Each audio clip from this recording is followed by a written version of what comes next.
Bonjour à tous les élèves de CM2 et leurs parents. Je vais vous rappeler aujourd'hui ici avec ce petit tableau comment poser une division avec un diviseur de deux chiffres. Voilà, c'est ce que vous aviez vu dans les exercices la semaine passée, donc la vidéo arrive peut-être un petit peu tard, mais mieux vaut tard que jamais. Si ça peut aider certains qui sont restés un petit peu coincés. Alors on a vu ça ensemble en classe, mais je ne sais pas si tous les élèves se souvenaient de la méthode. Donc je vais poser tout simplement une division ici en exemple pour vous proposer ma méthode.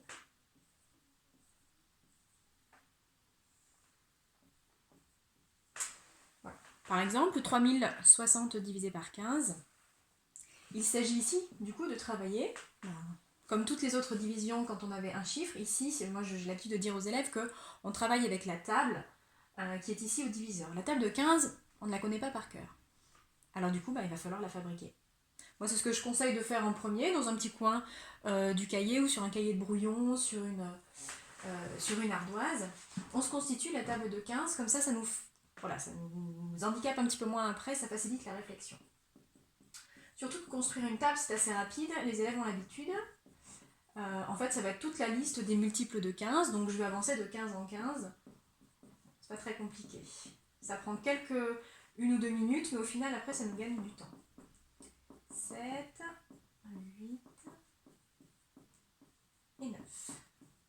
Tous mes résultats. 1 fois 15, 15, 2 fois 15, 30. J'avance à chaque fois de 15 en 15. 45, 60, 75, 90, 105. 8 fois 15, je rajoute 15, ça va me faire 120 et 135. Voilà. Je vais pouvoir commencer maintenant ma division. On sépare, en fait, chaque colonne bien séparément.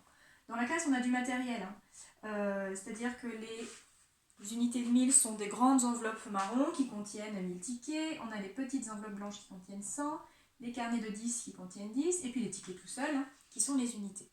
Lors d'un partage, je vais me demander, ici dans cette zone, combien chacun de mes 15 participants va recevoir d'enveloppes, de carnets ou de tickets. Donc je peux préparer en fait ici mon résultat.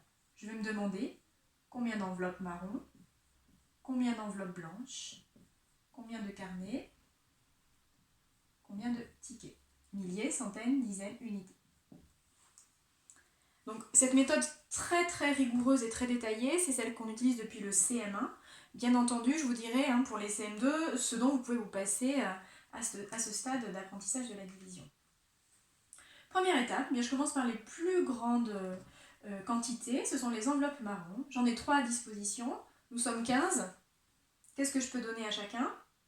Je ne peux pas en donner. En CM1, on aurait fait ceci. Je ne donne pas d'enveloppe à chacun. J'en enlève donc 0 de mon panier. Il m'en reste donc toujours 3. Ces 3 qui restent, je ne vais pas rien faire avec. Ce que je vais faire, c'est que je vais finalement ouvrir cette grande enveloppe et je vais sortir ce qu'il y a à l'intérieur. Quand j'ouvre cette enveloppe marron, je trouve à l'intérieur des enveloppes blanches. Il y a 10 enveloppes blanches, 10 centaines dans chaque millier. Puisque j'ai 3 enveloppes marron, à l'intérieur, je vais trouver 3 fois 10 enveloppes, c'est-à-dire 30 enveloppes. On les trouve facilement, ces 30 enveloppes, quand en fait on dit qu'on abaisse le rang suivant. On trouve ici le nombre 30.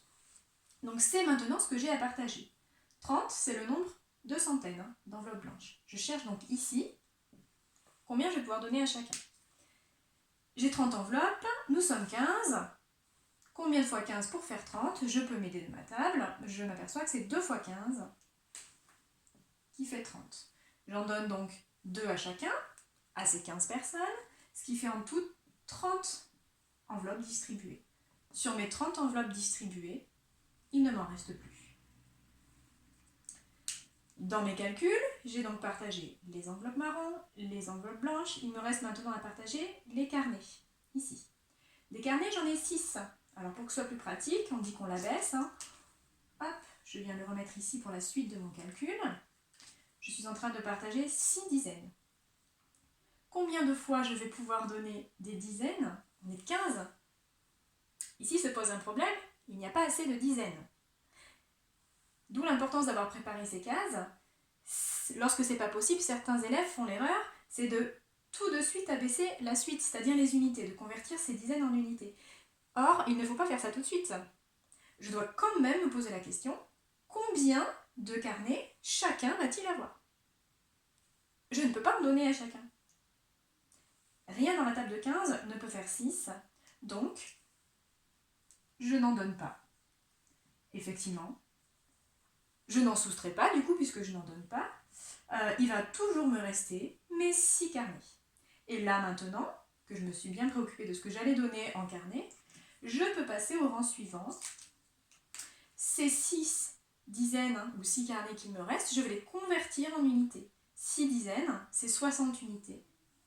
J'abaisse ce fameux 0 là, et je me retrouve bien avec mes 60 unités. Combien d'unités chacun va-t-il recevoir? Combien de fois 15 pour faire 60? Je regarde, c'est 4 fois 15 qui fait 60. 4 fois 15, 60. Je les soustrais. Il ne me reste rien. Pour vérifier ma division à la fin, n'oubliez pas, on peut reprendre ce que chacun a reçu, sachant qu'ils sont 15. 15 fois 204. En n'oubliant pas de rajouter le reste s'il y en a, ici il n'y en a pas. On doit retomber sur le nombre de départ. Tout à l'heure, je vous ai dit, pour les CM2, il peut y avoir un petit changement par rapport à l'année dernière. C'est pour commencer.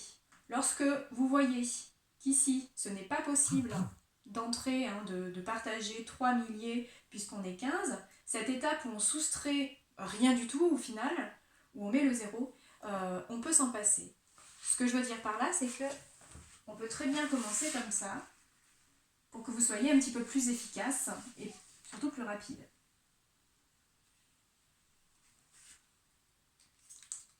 Quand on pose cette division en CM2 comme vous avez l'habitude, effectivement vous allez très vite vous rendre compte que 3 ne pourra pas suffire pour 15 personnes et donc que vous allez tout de suite prendre le nombre 30, c'est 30 que l'on va partager en premier. Ce nombre 30, regardez bien ce que c'est un nombre de centaines. Donc en fait le nombre que l'on va chercher ici, le chiffre qui va venir ici, ce sera le chiffre des centaines. Il n'y aura pas de milliers effectivement. Voilà. Donc c'est un petit conseil pour aller plus vite en CM2, on peut commencer tout de suite sans soustraire systématiquement colonne par colonne lorsque ce n'est pas possible. Voilà pour les divisions. J'espère que cela vous a été utile, je ne sais pas. Si vous avez d'autres questions sur les divisions, n'hésitez pas.